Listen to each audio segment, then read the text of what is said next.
God, I just want a dad for Mommy. She's really tired. The whisper, barely more than a breeze, came from a little girl around 4 years old. It broke the sacred stillness of the Christmas Eve service at St. Clement's Church. And to the man sitting in the back pew, it rang louder than any sermon. Daniel Carter, a businessman who had lost his mother just 2 months prior, opened his eyes slowly. He scanned the church searching for the voice, and found the child kneeling near the front. Her tiny hands were clasped tightly as if holding her pain. Her red dress was oversized. Its hem was frayed. One boot looked older than the other, but her eyes, bright, serious, and sincere, seemed to pierce the heavens. Just a dad. Not for me. For Mommy. She cries when she thinks I'm asleep.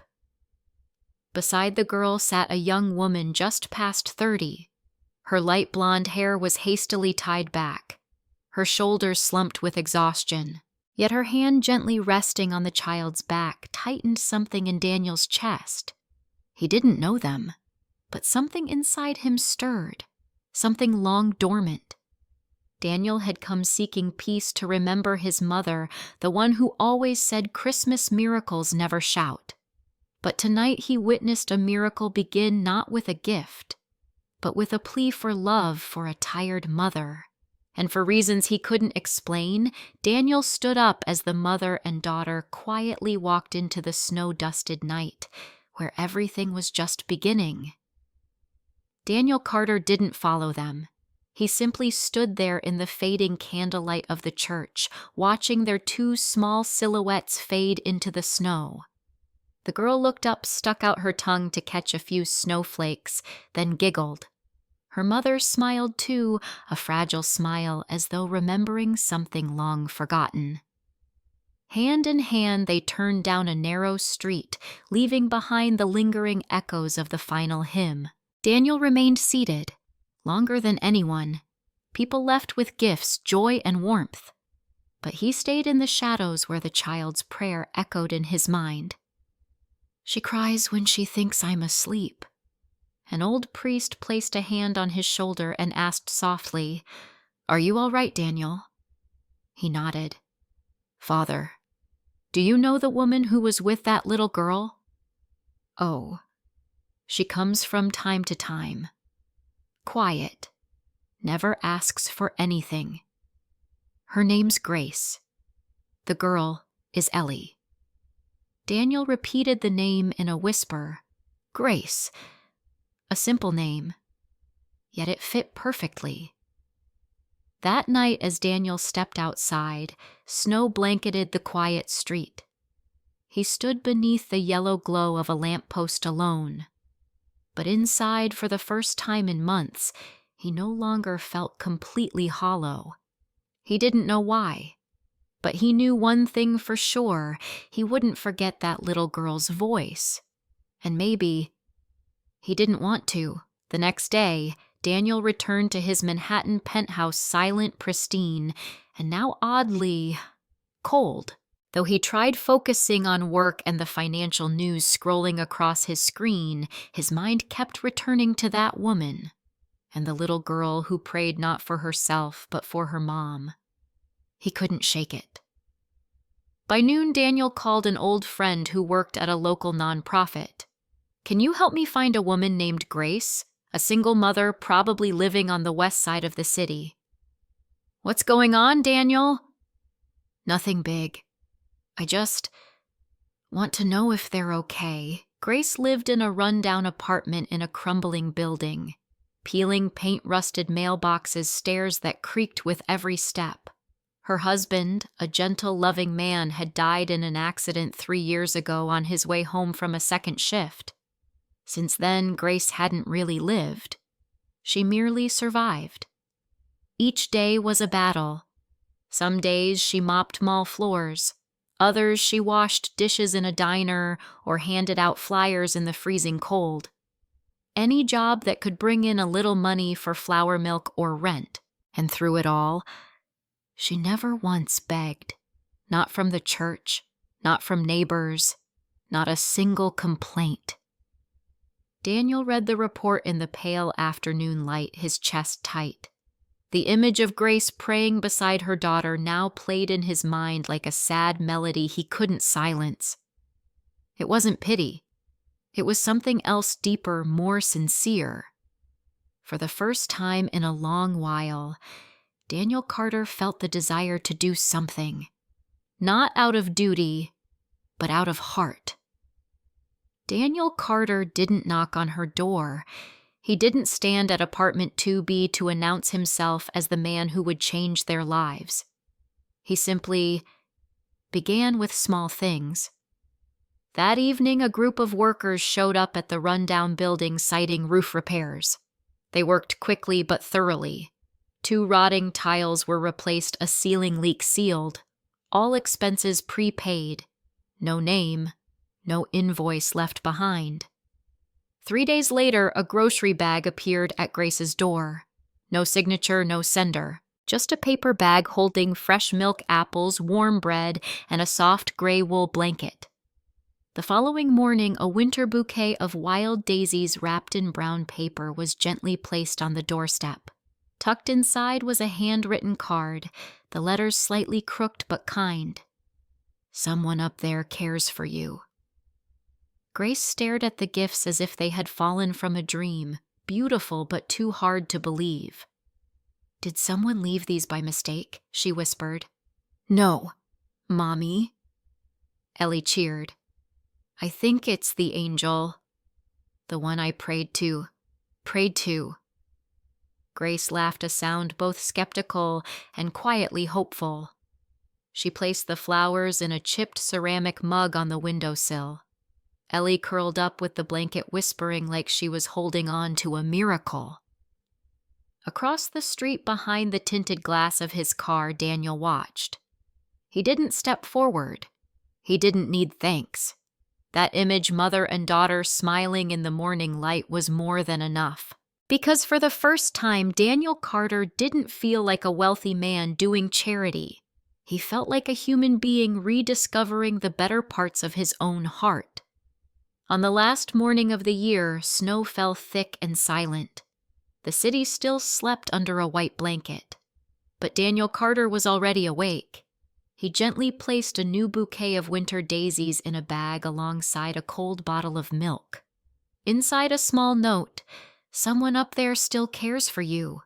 No signature, no name, just a quiet continuation of hope. He left it at the door of apartment 2B, then disappeared silent and unseen. When Grace opened the door, cold air rushed into the hallway. She paused, startled by the gift. Ellie, running up behind her, squealed, "Mommy, it's here again!" "My angel came back." Grace frowned, reading the card carefully, this time less surprised. There was something familiar. "Do you really believe God sent someone to help us, Ellie?" "Yes, maybe it's the man I prayed to at church. I think angels don't need wings, Mommy. They just quietly leave love behind." Grace laughed, a smile, still afraid to hope, yet no longer strong enough to refuse it. She brought the bouquet inside, placing it in a cracked glass. Ellie held the milk like a treasure, sipping it slowly, reverently. From his car, Daniel watched in silence. He saw Ellie spinning with the bouquet held high like a little princess. He saw Grace touch the card, her eyes thoughtful, more curious than doubtful. And for the first time in many empty days, Daniel felt something unfamiliar. He belonged to something, not named after him, but meant for him. The early year cold couldn't stop Daniel from returning to that old neighborhood. He had no real reason to be there, no contracts, no meetings in that area. But still he came back, every day, as if drawn by an invisible thread. And then he saw Grace, not in weariness, but in a fleeting, radiant moment, kneeling to help an old man who had slipped on the icy sidewalk. "Careful, sir. It's slippery here," she said gently, placing a hand on his shoulder and guiding him to a nearby bench. A few minutes later, she returned with a cup of warm water and a packet of crackers from the corner store. When the man tried to hand her a few crumpled bills in thanks, Grace only shook her head with a smile. "I don't need anything. Just hope you stay warm." Daniel stood at a distance, gripping his now cold coffee, as if he were seeing a reflection of his late mother, a woman of gentle strength, who never did good deeds for praise. Not long after, Daniel spotted Grace again sitting on the front steps of the building, reading aloud to a little boy from the neighborhood. His mother, apron-stained, rushed over and thanked her profusely. Grace only nodded and handed the boy back with a warm smile. Then she returned to her tiny apartment. Unnoticed, uncelebrated, by everyone, except Daniel. That night in his own apartment, Daniel reopened old photos of his mother. Her hands in the garden, her gentle eyes as she handed books to neighborhood kids. And suddenly he understood what moved him wasn't Grace's struggle, but the quiet strength she carried. No fanfare, no recognition. But people like her, they were the quiet keepers of this world's tenderness. One chilly morning in early January, Daniel was filling his tank at a gas station near the old neighborhood. He hadn't planned to stop by. But then, a familiar old hatchback paint peeling in spots pulled up beside him. Grace stepped out, clutching her coat tight, breath fogging in the air. Her car rattled, then sputtered and died. Daniel glanced over, then spoke softly like a greeting between strangers. "Colder than forecast." Grace gave a tired smile. "Colder than I expected." "Car okay?" She half nodded. "It needs a brake. It acts up." Daniel offered his hand. "I'm Daniel." She hesitated, then shook it soft but cold. "Grace." They only exchanged a few words. About gas, the weather, a light joke or two. But when Grace smiled, a smile breaking through the weight of the day, Daniel froze. He had never seen anyone look so worn out, and still so beautiful. Not the beauty of makeup, but the strength of someone who had survived storms. A few days later, they crossed paths again, this time at the small neighborhood market. Grace was paying at the register when Ellie ran up, clutching a box of cookies. "Mommy. Mommy." "That's the man from Christmas Eve at church." Daniel laughed. "Mr. Christmas, huh?" Ellie nodded confidently. "I remember him. He stood in the back. I remember his eyes." Grace blushed and looked down to finish paying. Ellie kept chatting about teddy bears' drawings and how Mommy makes the best pancakes if we have flour. Daniel helped carry their groceries to the car. Grace hesitated, then nodded in thanks. It wasn't an invitation, but it wasn't rejection either. And all the way home, only one thought echoed in Daniel's mind. Maybe. Miracles don't come with bells. They come when we're finally quiet enough to truly hear someone. Grace collapsed during her third shift that week at a small diner while washing hot trays.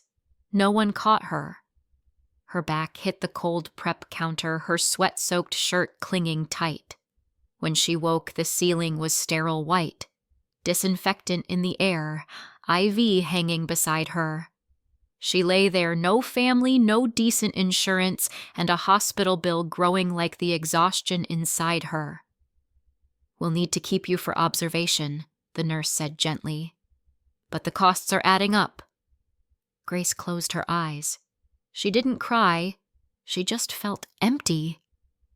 In Manhattan, Daniel got word through a contact at the local charity. He didn't ask for details, didn't hesitate, just picked up his phone. One call, one transfer, one instruction. "Keep my name anonymous." Hours later, a nurse walked into Grace's room. "Someone's paid your full hospital bill," she said. "They left no name." But they did leave a note. Grace opened the envelope with trembling hands. Inside were just 3 words, paid in full. Merry Christmas. She stared at the paper, then clutched it tightly. Her heart pounded. Her eyes welled, but the tears didn't fall. Too many questions. No answers.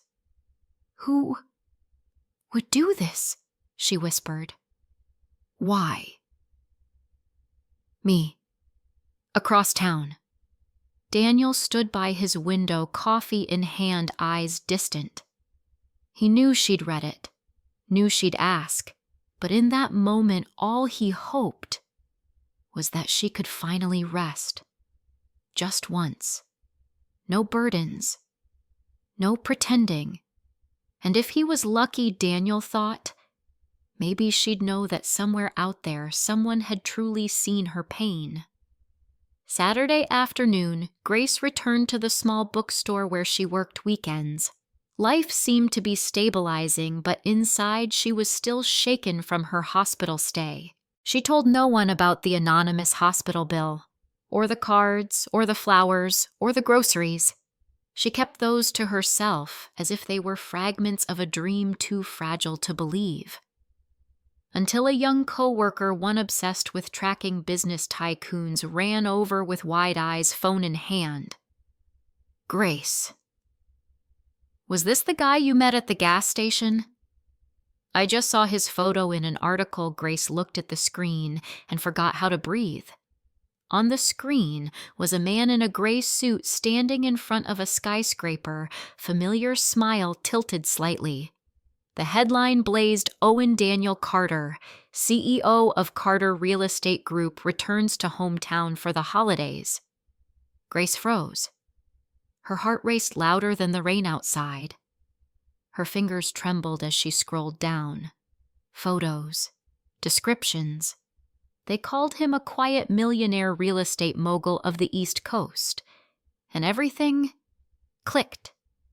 The nameless gifts. The hospital bill. The way he looked at her in the grocery store.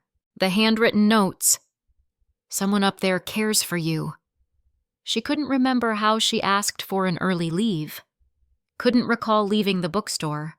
Only that when she stopped in front of her door, Ellie was sitting on the floor coloring a storybook. On the page, a bear wore a red cloak. Mommy Ellie looked up. Mr. Christmas left a note in my drawing book today. He said he liked the picture of Mr. Buttons.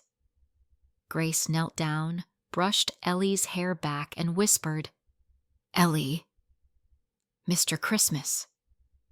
His real name is Daniel. And he's not just a kind man, he's someone very important. Ellie blinked, then simply asked, But he helped us because we needed help, right?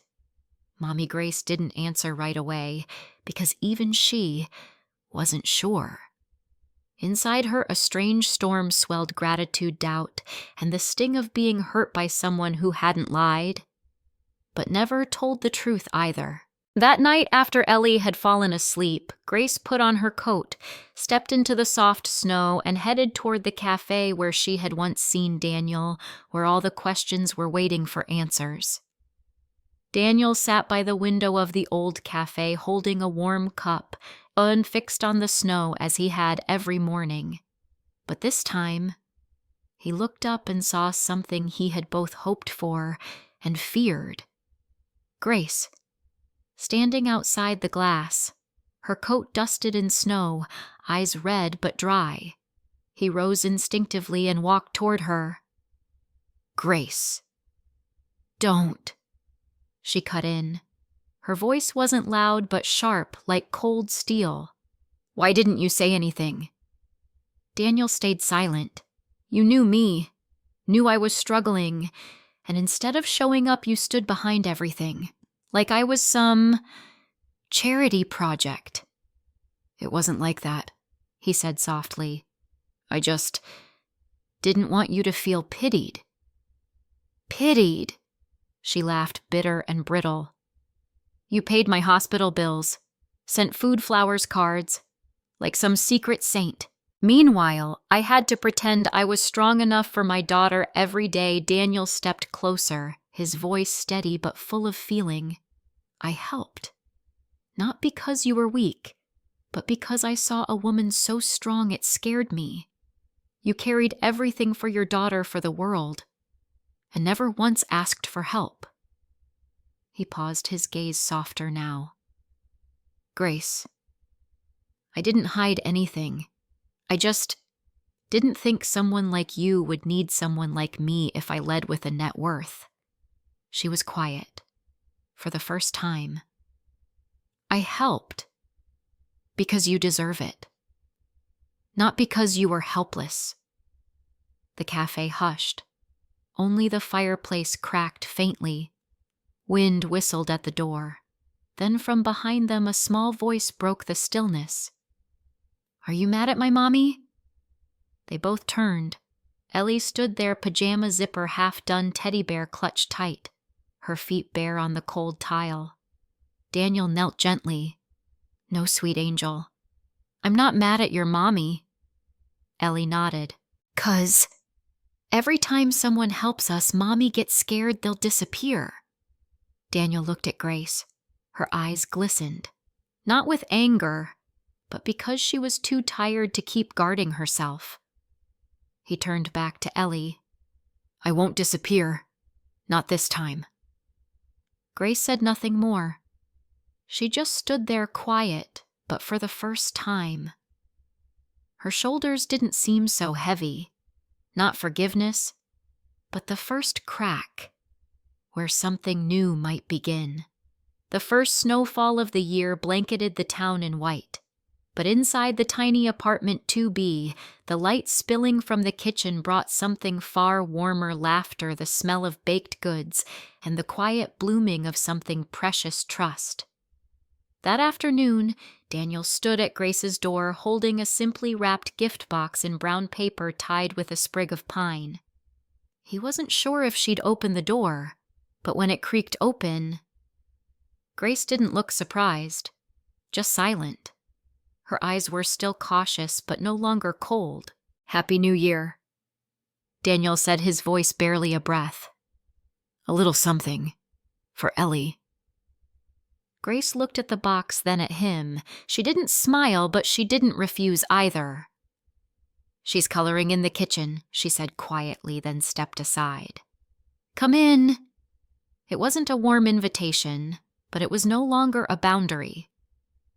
Daniel stepped inside, for the first time not as an observer, but as someone allowed in.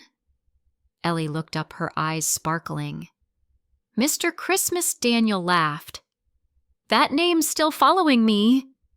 Always, the little girl declared. Inside the box was a lavender scarf, soft, embroidered with tiny silver stars. Ellie squealed in delight. I love it. Thank you. Daddy. The room fell silent. Daniel froze. Grace stood still.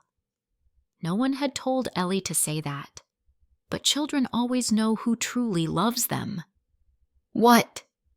Did you call him? Grace asked, her voice barely above a whisper. Ellie twirled in her new scarf and replied casually, Daddy. I think it fits. Daniel walked over and knelt, looking her in the eyes. I didn't tell you to say that, Ellie. But I'm very happy you did. He stood up, eyes locking with Grace's. I didn't come here to replace anyone, he said gently. I came, if you'll let me. Grace didn't answer, but she didn't look away anymore. And after dinner, when Ellie went upstairs, she poured hot tea and set it in front of him. You surprised me, she said, staring into the cup. I wasn't ready. But today, I don't want you to leave just yet. Daniel nodded. I'm not going anywhere, unless you ask me to. They sat like that, no need for many words. Just the wind outside the window, and two hearts, slowly letting their guards down. That night, Grace was still afraid, and Daniel, still waited, but for the first time they were afraid because hope had begun. That evening, after a simple meal of toast and chicken soup, the three of them curled up on the old couch wrapped in a thick blanket. Ellie lay in the middle, clutching her worn-out Mr. Button's eyelids drooping after a day full of laughter. Daniel watched her sleep lips' slightly parted breath steady the purple scarf slipping off her shoulder. "She's holding on to that scarf like treasure," he whispered. Grace nodded, leaning just a little closer subconsciously but unmistakably. When Grace carried Ellie to bed, Daniel stayed behind to tidy up the kitchen. But less than an hour later, a soft cry broke the stillness. Then a shaky voice, "Mommy!" Grace rushed into the room. Ellie was burning up, cheeks flushed, eyes glassy. Daniel was right behind her. "She's got a fever. A high one. But she was fine this morning." Grace trembled as she fetched a cold cloth.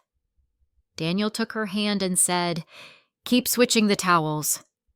I'm here. We'll take turns." All night they traded shifts, cooling her forehead, coaxing her to drink water, whispering lullabies. Around midnight, Ellie stirred eyes still closed and murmured, "Daddy."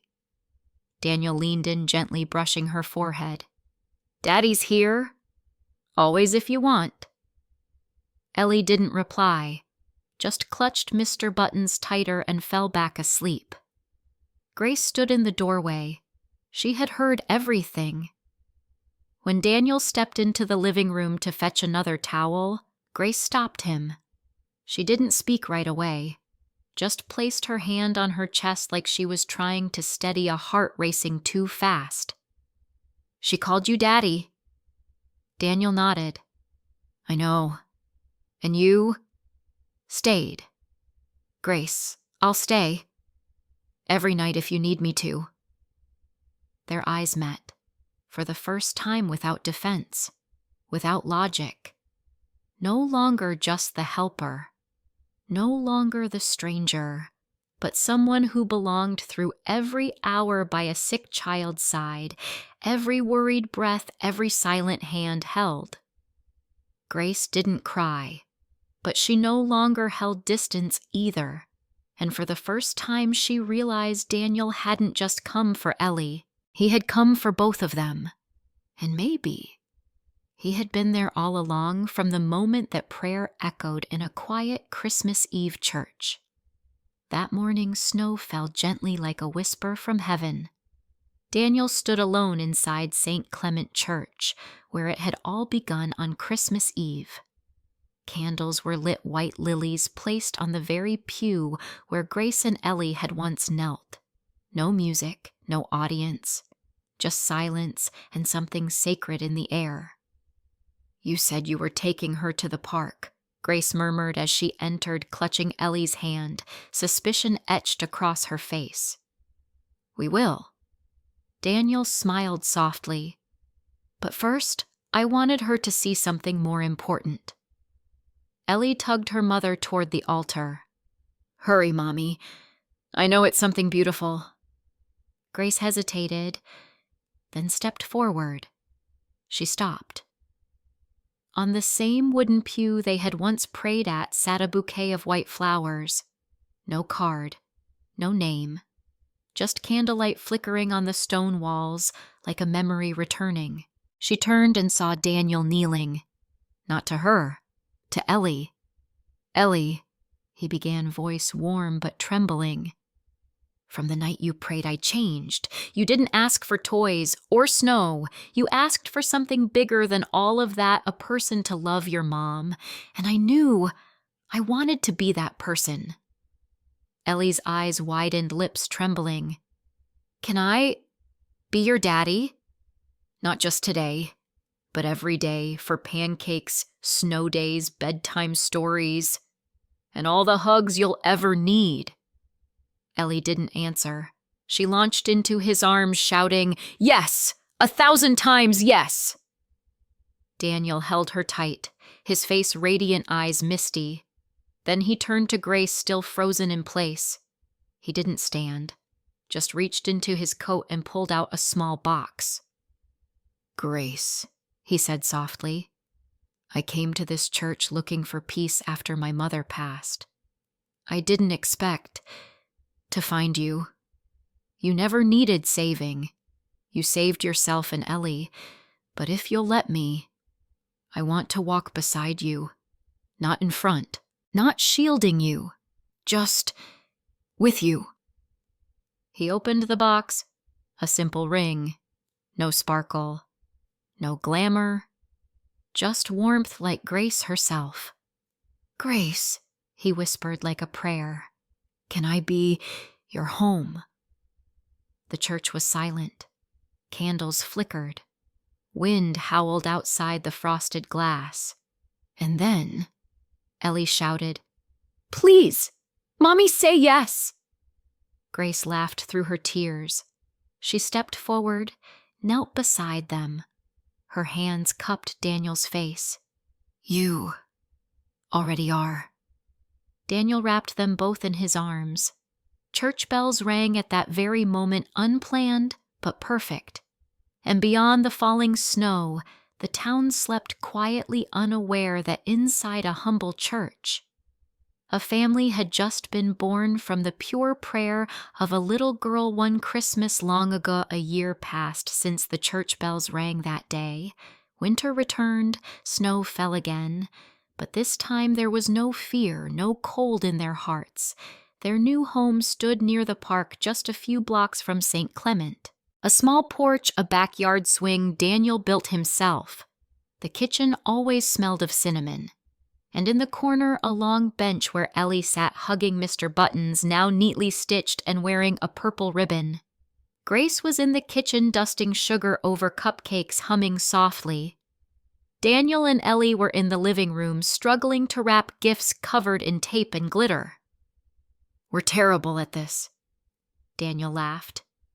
"No, we're not," Ellie declared.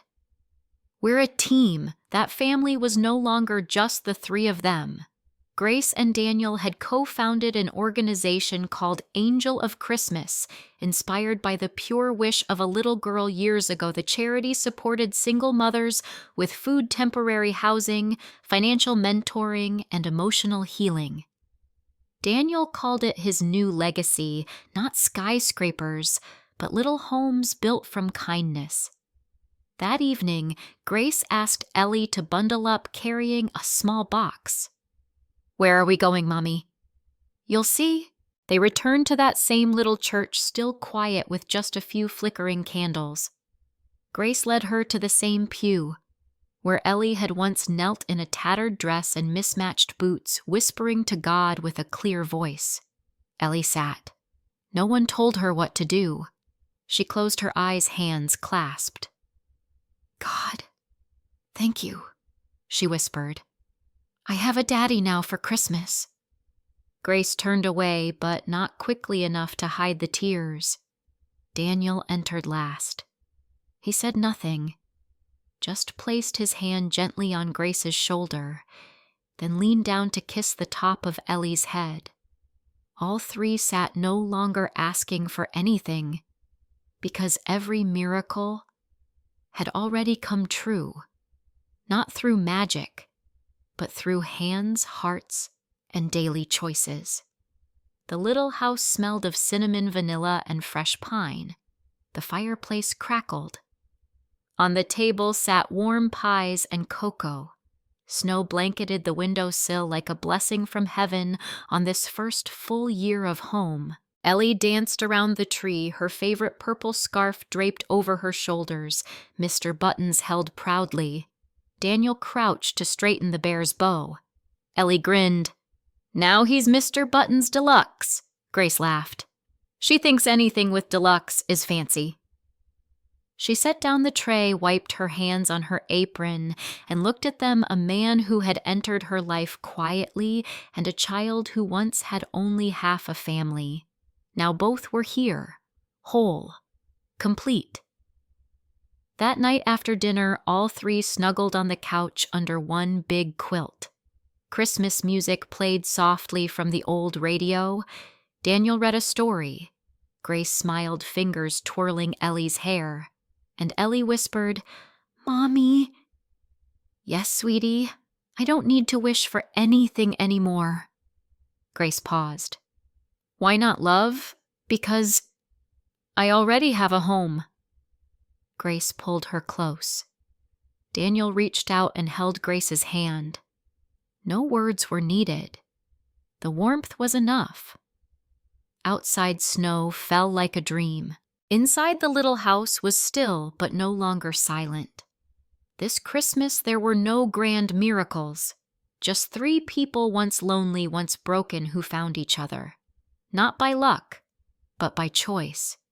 The choice to stay, the choice to trust, the choice to love.